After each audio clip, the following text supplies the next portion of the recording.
विधानसभा निवडणूक नोव्हेंबरमध्ये होणार आहे। त्या अनुषंगाने सर्वच राजकीय पक्ष तयारीला लागले आहेत। दरम्यान छत्रपती संभाजीनगर जिल्ह्यातील फुलंब्री मतदारसंघाचे प्रतिनिधित्व करणारे भाजपचे ज्येष्ठ नेते हरिभाऊ बागडे राजस्थानचे राज्यपाल झालेत। त्यामुळे आता बागडे यांची जागा घेण्यासाठी भाजपमध्ये इच्छुकांची रस्सीखेच सुरू आहे। फुलंब्री विधानसभा मतदारसंघ भाजपचा बालेकिल्ला आहे। बागडे आता राज्यपाल झाल्याने या ठिकाणी भाजपकडून ते उमेदवार नसतील हे स्पष्ट झालंय।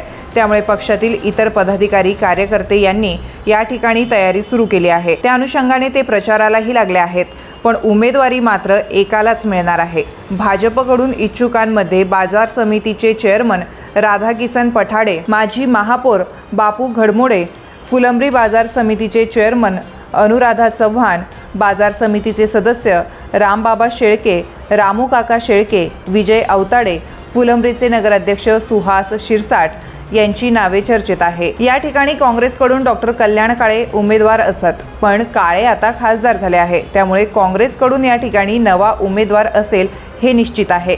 दरम्यान महाविकास आघाडीत हा मतदारसंघ काँग्रेसला सुटणार की ठाकरे गटाला हेही औत्सुक्याचं आहे। पण छत्रपती संभाजीनगर शहरातील तीनही मतदारसंघ ठाकरे गटाला तर फुलंब्री काँग्रेसला मिळेल अशी शक्यता आहे।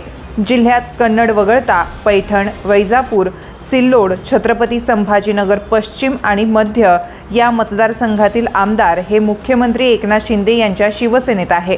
त्यामुळे 5 मतदारसंघांसह कन्नड मतदारसंघावर शिवसेनेने दावा केलाय। पैठणमधून विलास बापू भुमरे इच्छुक आहे। ज्येष्ठ नेते संदीपान भुमरे खासदार झाल्याने विधानसभेला विलास बापू यांना उमेदवारी मिळेल अशी शक्यता आहे।